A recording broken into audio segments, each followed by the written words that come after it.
Welcome back to another episode of Bytes and Beats. My name is Nasal. If you're new here, definitely big welcome to you.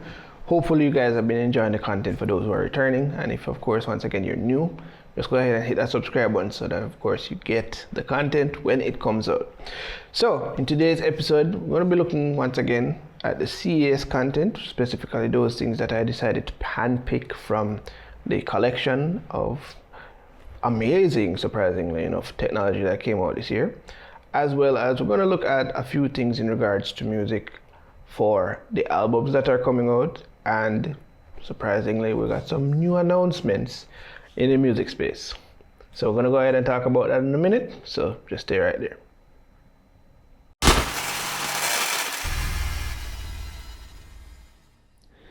Alright, so to kick things off in regards to this episode, as I said, we're going to be talking about CES items that I found that definitely were quite interesting to me from the list of items that came out.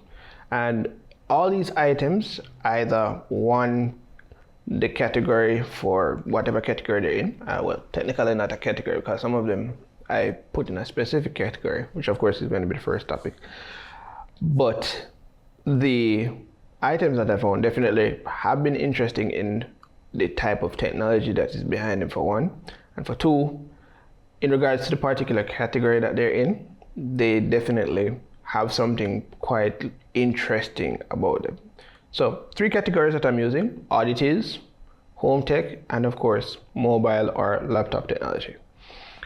So starting with oddities, I'm going to start with the item that I did not mention in the last episode, because I did mention that there was something that I wanted to talk about to conclude that episode, but I didn't mention it.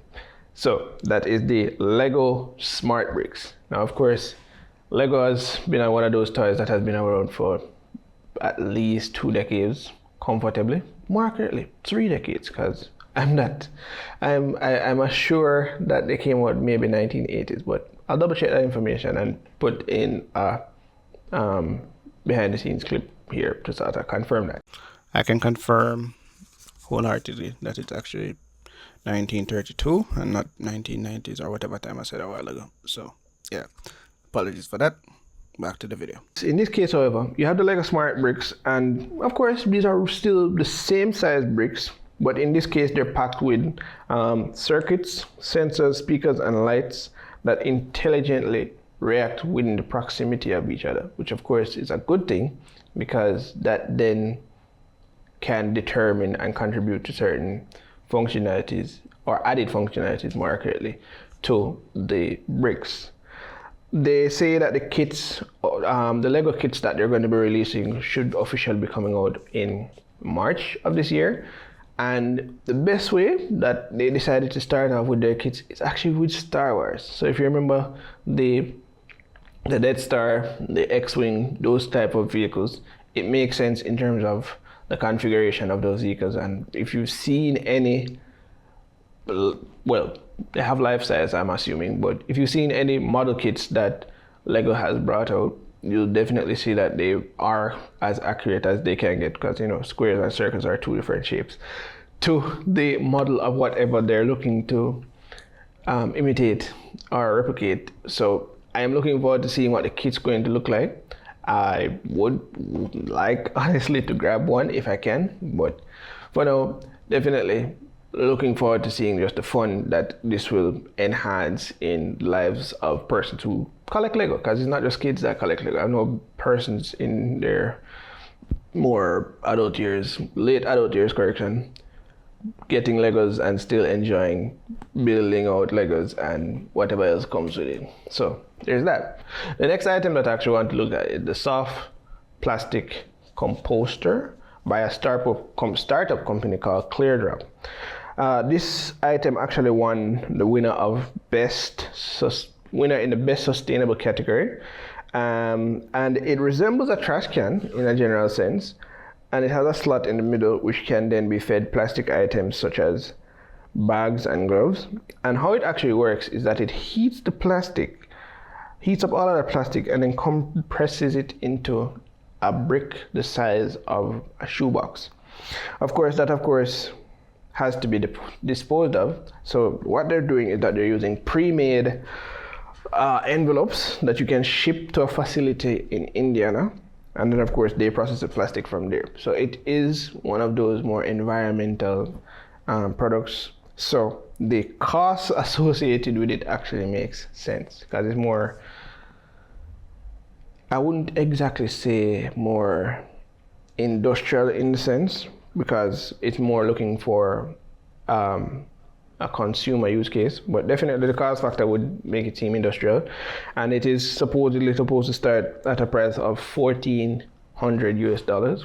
But the good thing is that they're saying that they have a 24-month payment plan. So you pay $200 as your down payment, and then for 24 months you'll be paying $50, which of course includes the shipping and recycling services.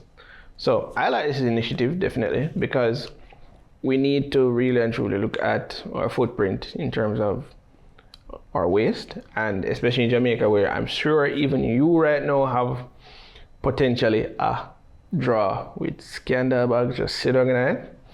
Yeah, and please remember plastic ban. So there's that. So, and the last item in this category of oddities I want to look at is an item called Perry. Now it's spelled P-E-R-Y, P-E-R-I, correction, and it's used for persons who are transitioning into menopause. All right, and of course, you know, the common symptoms with menopause are things like anxiety, hot flash, night sweats, just to name a few.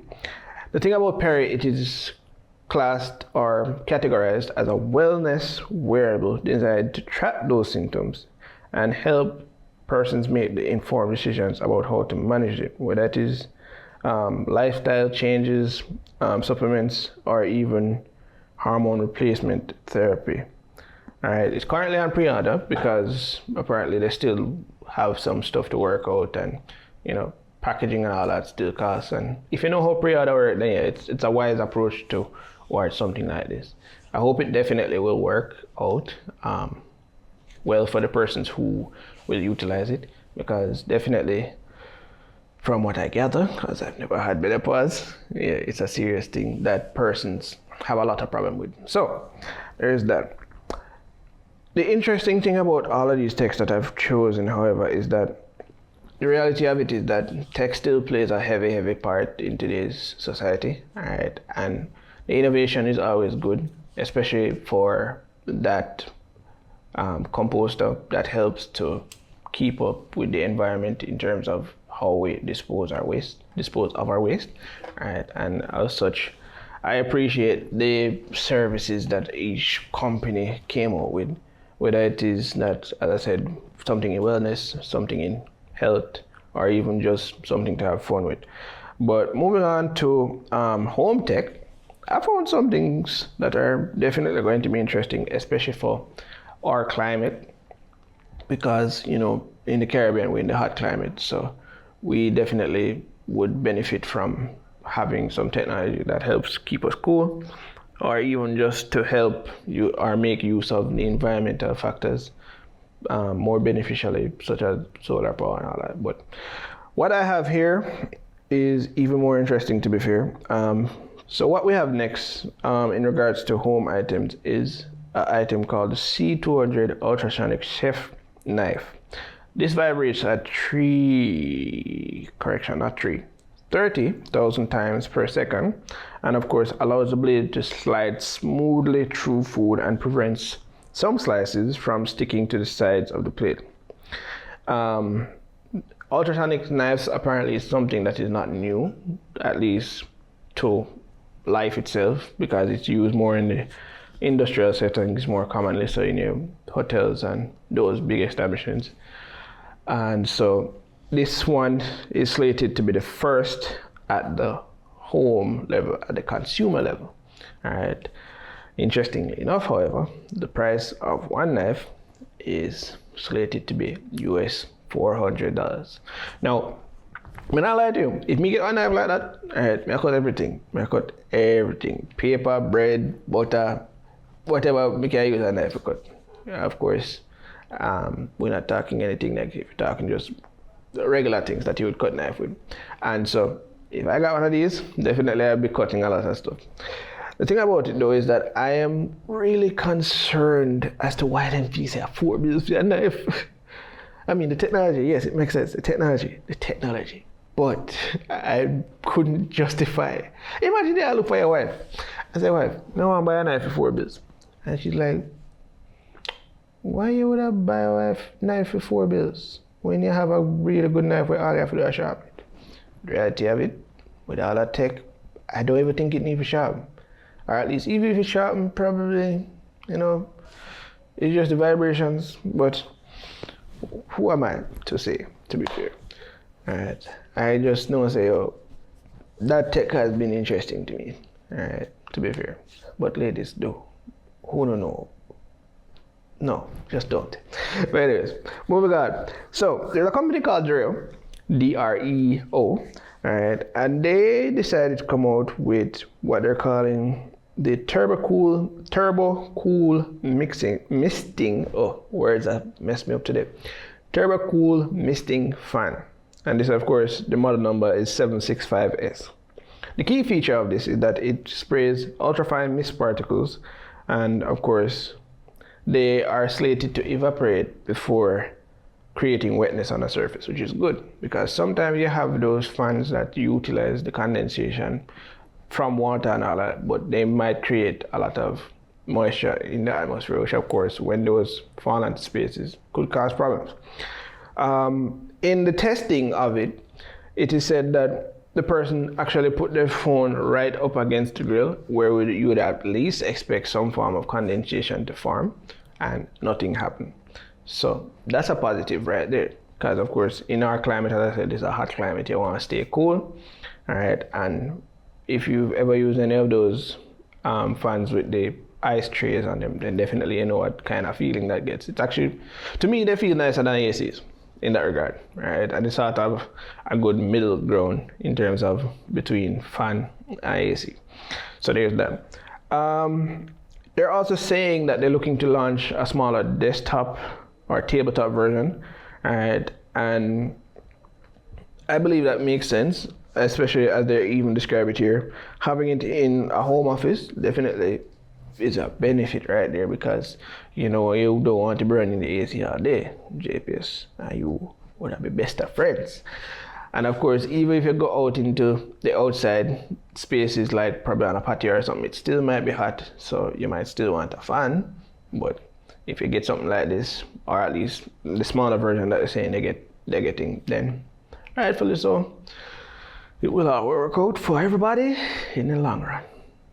I like the sound of it, I'm going to be honest with you. I'm looking forward to seeing when they drop the prices, because they haven't dropped the prices for this item because it's still in production. So just have to stay up to date with what's happening on their website, or even here. I'll try to see how best I can keep you guys up to date if any news comes out about it. Cool? Yeah. So our third item for home tech is actually a projector. Now, Samsung came out with what they're calling the Freestyle Plus projector. They have different versions already out, so they have the Freestyle and I think Freestyle 2. But the Freestyle Plus projector is stated to be able to beam images onto a flowy set of curtains. Like a pleated curtain, for example. They say the typical nightmare is normally the surface when you're doing any form of projection. But apparently with this projector, because I've seen a video of it actually, with this projector it can actually make a flat image even on the flowy curtain surface. So that is a game changer in that type of technology, because in a situation where you're really and truly not on a flat surface, it works out quite conveniently. And that also means that especially if we're even not just looking at it from a home standpoint, you can't go office, you can't go work on a shoot or something like that, you can create flat images on any surface, basically. Except of course glass, because it goes right through glass. The thing about it as well is that they're saying it has a additional auto keystone technology that aligns it to make your content look good, rightfully, as I said, on any surface, whether you're watching it in a tent while camping or even in the corner of a room due to limited wall space. It is slated, however, to be released between now and January, February, March, April, May, June. So the first half of the year is when they're saying it's slated to release. So we're still waiting on that information as to a date and a price. However, I definitely believe that this is going to be heavily priced because, for one, Samsung has normally been one of those companies that have high quality products. And I think I may have mentioned, no, this was something I put as my status, but just to mention, or at least just to give a bit of insight in terms of what I think in regards to brands. The problem with brands is that you buy something based on brand most times. As consumers, I think that we still need to have our due diligence in terms of research and look into what the product is offering. Because, for example, persons have been saying that DJI and the Osmo Pocket 3 is a good buy, but you have another company by the name of, I believe it's Extra, that also made basically a one-of-one of the Osmo Pocket 3. But if you're getting Osmo Pocket 3 quality and all that you're paying for really and truly is the name, then is it really a good purchase? It's a back and forth debate to some extent, to be fair, but just something that's more or less thought-provoking in terms of tech. Cool. It's one of those things that I definitely want to look to address in future episodes, and hopefully, if you're still here with me, you've been subscribed, whether you're listening or you're watching on the YouTube channel. All right, so now we're looking at mobile and computing technology, and I should have said computing earlier. I believe I said laptop, so my correction. All right, and remember, we're not looking at the brands exactly, but just listen to the technology specifically. First one up is the HP EliteBook G1A. Now, I know we have our caveats with HP in Jamaica, at least from the discussions I've had with persons. Persons don't have a immediate preference to HP. They're a good brand, I'll give you that. But persons have their preferences, rightfully so.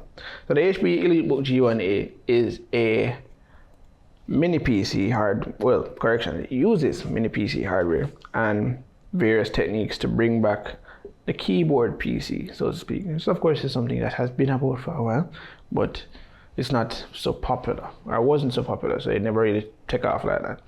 But it's basically a keyboard, and it has a mini desktop inside with a portable keyboard.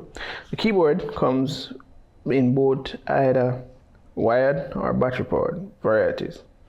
And of course, beneath the keyboard is where the PC lives.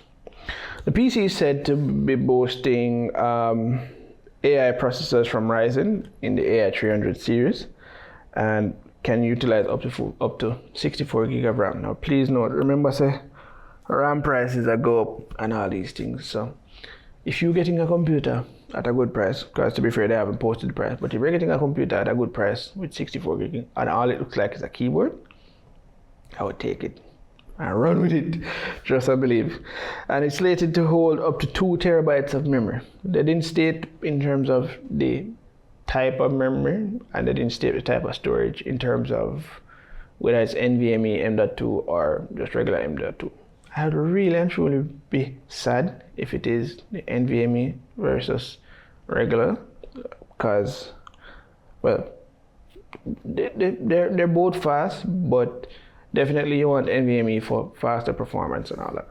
The good thing, however, is that the keyboard actually is effective and comfortable, and in its own right, and I agree with them in saying this, it is the right approach for setting up the workstation trend again, depending on how it performs, rightfully so, because as I said, it's something that it showed, but we hadn't get any benchmarks or anything like that to try to determine the performance versus a regular computer. Which of course I hope it's kind of close, even in a small form factor, so that we still have that option to say, all right, just work with a keyboard. Never know, never know.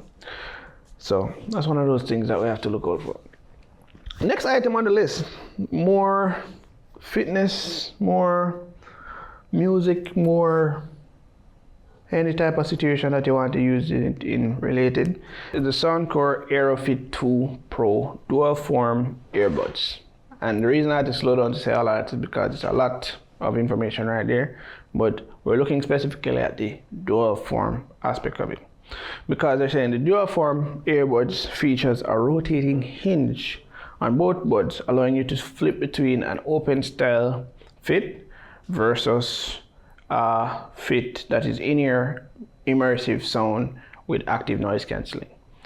Now, changing between each mode is quite easy, they say, and versus a traditional earbud that has transparency modes, they're simply saying that it's always easy to just be able to actually listen to your surroundings in without any form of modifications to the sound.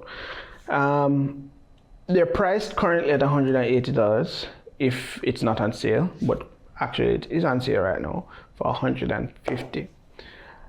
Part of my reason for picking this item, however, is that Soundcore is one of those companies that is actually a sub-brand of another company, in this case, Anker. And if you've ever used Anker products, you know that the quality of their products is really good. Although persons don't really, at least in Jamaica, let me make sure to make that point, at least in Jamaica, persons really don't know much or aren't exposed much to Anker. At least for now, to be fair, because who knows, after this they might blow. But yeah, Anker is one of those companies that's a bit underrated, but they've been making their strides in the market and they're continuing to make their strides even out here, one and two companies that say actually selling Anker products. So there's that. The next item, last item on the list, is a phone. And of course, we know we love our cell phones, and God forbid anybody say iPhone and cell phones. No, iPhone is still a cell phone. Don't get it confused. But this phone, of course, is way more innovative than iPhone has ever done. Alright, and this is from a company that has always been an innovative company. It also won the overall best device of CES, and of course the best mobile device in its category. And this item is the Samsung, yes, it's Samsung make it, so it's going to be good in its own right, Samsung Galaxy Z Trifold. And of course, the simple way of putting it, as the persons put it in the article, is that it's the combination of Samsung's effort to make a sleeker and more versatile folding phone. They said the Trifold is a hybrid gadget that is a standard phone when closed, and it opens up to a sprawling 10-inch display, making it a practical 2-in-1 device that fits securely in your pocket. So the standard size of a phone by itself, I think it's almost like 3 inches, or no, not 3 inches, pause. Well, height wise, I'm sure that we have 6-inch phones as tall as I can recall.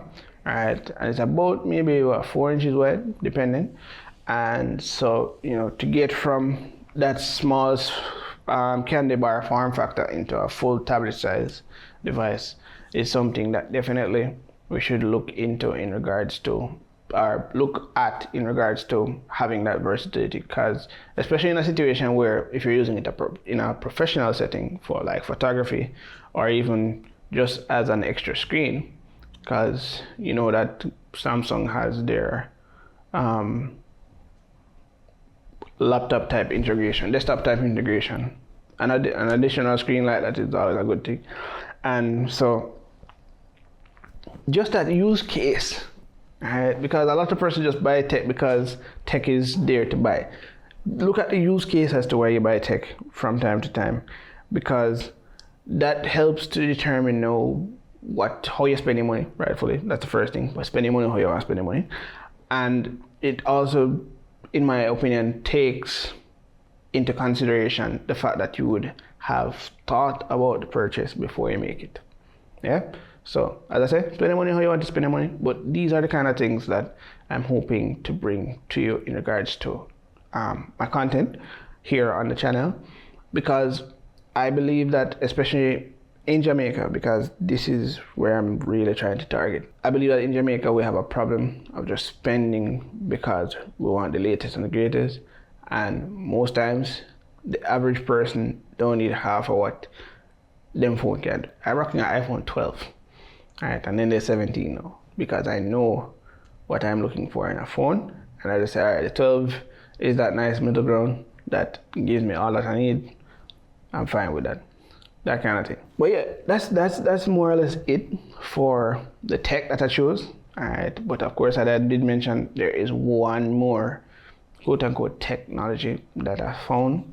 I'm going to make it, and I'm making it an honorable mention because, for one, the brand is very popular, and for the item that I saw, it's quite affordable and something that I believe, especially for persons who like the brand and who like coffee, would appreciate.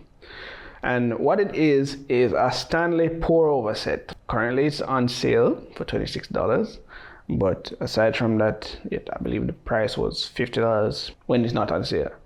But the thing about the set that really caught my attention, to be fair, it's a regular pour over set in its own right to some extent, but as I said, the brand specifically is what I picked this item for. And it's a pour over set that includes a stainless steel pour over filter and a mug with a 12-ounce capacity. It's insulated and BPA free, and of course the filter, as much as it's metal, need for easy to clean, and they've confirmed that it's an easy clean filter that you can utilize over and over again. So as we talked about the environmental factor, if you have something that's made of metal that's built to last, it's a better bet than reusing filters or getting new filters every time you need to create coffee. As I said, this is a good item for persons who like Stanley and like coffee. So if you can, as I said, it's available and currently at $26 at the time of recording this video, $50 outside of that. So grab yourself probably one or two, if you want to give somebody as a present, do that. So yeah, those are the tech from CES that I found interesting, and as I said, I'm going to be utilizing this platform to practice speaking well. Words throw me off sometimes. And the honorable mention, the Stanley Cup, or pour over set correction. And so definitely, if you want to see the full list of items so that just don't take my word for it, actually look at other tech and make your judgment and determine what other things you think would be a good fit, even in your lifestyle, even not just in your lifestyle, but everyday use cases. The full list of winners and runners can be found at cnet.com/best of CES 2026, and you put dashes in between each other, so it's like best dash of dash CES dash 2026. So yeah, and you can see the various categories that they had as well. So you can go on there. That link will be in the description, and if I can put it on the Spotify and Apple Podcast, I'll do that as well, because I don't remember if I did that one time prior. But live and learn. But yeah, that's it in regards to tech for this week's episode. I'm just gonna take a quick break and we're gonna get into some music stuff. Be right back.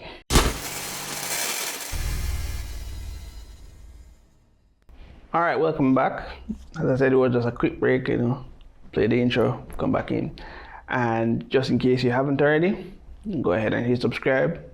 If you're on Apple Podcasts, Spotify, of course, subscribe same way. Just ensure that you keep the channel in your subscription feed so you get notified when the new episode them drop. And share the content, give some comments, engage. The more you engage, the better the content can get, especially with the comments. Just give me some feedback, how you feel about what we're talking about. Leave some comments on, I think background need for change, this, that, and the third. Whatever you think it is that you need to comment about, let's just keep it positive, however. Cool? So, let's talk music. for this weekend, more accurately, remember that ASAP Rocky is dropping his album, and the album is entitled Don't Be Dumb. Alright, so looking forward to seeing that or listening to that more accurately over this weekend. And he dropped 2 tracks from the album already. First one being Punk Rocky, which sounds like, as the term suggests, punk rock. Alright, it's a really good track, and I like it so far. Alright, and I like the visuals that came with it as well.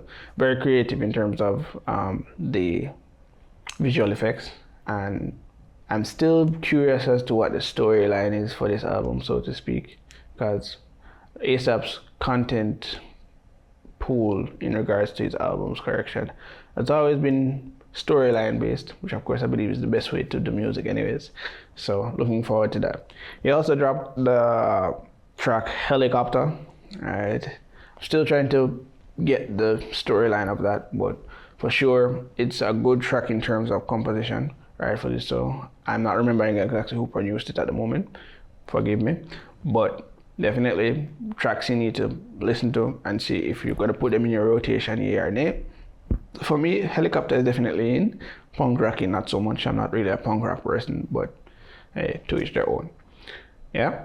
Following that, however, I did see J. Cole dropping content in regards to his album. As we had spoken last week, he did mention that he's dropping his album, but he didn't confirm when until last night. That would be the 14th of January that he mentioned this, or that he dropped the announcement. All right, and watching the fall off announcement, it is sort of revisiting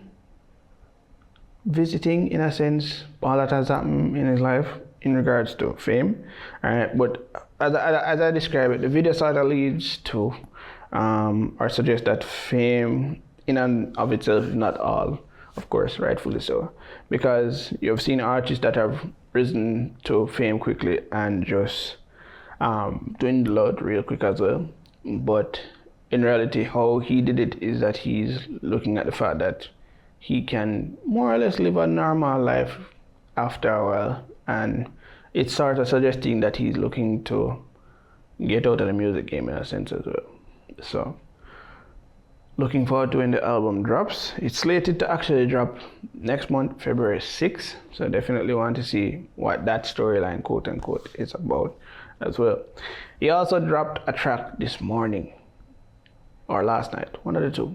But he released a track right after the announcement, so to speak. And it's actually called The Fall Off This 2, track 2. So with that title, it's suggesting that we're getting a multi-disc album this time around. And listening to the track, I like the track in terms of the composition, and what the lyrical content is showing is that he's sort of doing a reverse on in time. So he's looking at where he is now and going literally straight to being non-existent before he was born, kind of thing. If you've seen the video as well, alright, I like how the videos worked, alright, in terms of just going away and in different sections. But definitely go ahead and listen to the track, watch the video as well, and sort of formulate your own opinions about it. The reality of it is that J. Cole has been classed as one of the great lyricists of the time, and I can wholeheartedly agree with that. There are some other persons that are out there as well, but that's not the conversation for now. If you want to start that conversation, just leave a comment saying let's have that conversation, rightfully so. Cool? Moving on to, as we mentioned about rise and fall of artists, Fetty Wap has been released from jail since week, and he sat down with Breast Class Club and they had a discussion about what's going to happen with him in terms of music, in terms of life, in terms of everything in relation to the fact that he just came out and how he's feeling. And you know, the synopsis of the conversation really and truly suggests that Fetty Wap is in a better place mentally, and you know, he's definitely just looking now to live more or less as best as possible a normal life. He has been back in studio, and we haven't gotten any confirmation in regards to any new singles coming out anytime soon or anything. But just want to say to Fetty, yo, do your best, keep your nose clean, interact with those persons that you mentioned who have been reaching out even when you were inside the facility, and just Go on do your thing, bro. Just go on do your thing. You understand? In more local music, I guess. Yeah, we can move on. Yeah. Local music. Our local music scene. Protege has announced that his album is done. He just posted a video on Instagram saying, yo, album done. And I think he did post to Twitter as well. But Protege having his now 10th or 9th album. Yeah, 9th album. Alright, should be something interesting. And yes, when I say 9th album, I don't include the deluxe in the list. So if anybody actually know the Protege's catalog, please don't come for me. Don't come for me. I did not include the deluxe in the list. Yeah, but yeah, this is slated to be his 9th album, and so far we haven't seen any full tracks per se. But he did tease his first feature. He did tease his first feature with Damian Marley, and of course the track is entitled "At We Feet." Now the interesting thing about that is that we haven't heard Damian's verse yet, so we're just hoping that when they come out, it's just big forwards. Protege has been known to put out good songs, especially when he's debuting his albums. The first tracks or the first releases are normally good hits already. Alright, and the body of work that Protege has been putting out, especially in his last couple albums, have been really good. I really wish that we would play more reggae. Alright, and yes, it's a conversation all by itself, but we need to play more reggae as well, so that we can hear these tracks more in events and all them kind of thing. But aside from that, a more surprising announcement actually is the fact that he mentioned Lost in Time for 2026. He tweeted about it in 2025 and then quote-tweeted to give more confirmation to say, yo, Lost in Time 2026 is happening. The thing about it as well is that he also made another tweet since the recording of this video that was suggesting that it may be a 2-day event by saying, when buying a Lost in Time outfits, make sure you buy 2. Now the good thing about this is that, for one, having it over 2 days means that potentially is either we're going to get more artists, or we're going to get, well, high chance we're going to get more artists, definitely. But that also gives the opportunity of maybe even seeing Protege perform more than once. The good thing about it as well is that Lost in Time is one of those very niche events that we don't get much of in Jamaica, at least in more recent times, given all of what has happened, to be fair. But definitely looking forward to seeing it. And if we're supposed to use previous dates to sort of determine the potential time, we know that it's either February, well, within February or April kind of time frame, between those time frames. So definitely looking forward to that. I'll keep you guys up to date as best as possible when I find that information. In terms of keeping up, however, guys, just go ahead and be subscribed. Follow the Instagram page, follow the TikTok page, follow the Twitter. Instagram and TikTok, it's the same as the podcast, Bytes and Beats podcast on X or Twitter. It is the number 1, Bytes and Beats. Alright, so go ahead, follow us, engage with us, and ensure that you keep up to date as best as possible. So, so if you have to add the notification bell, go ahead and do that. And definitely looking forward to seeing what is ahead in terms of music and tech. That's what we talk about here. And until the next episode, guys, see you later. Bye, guys.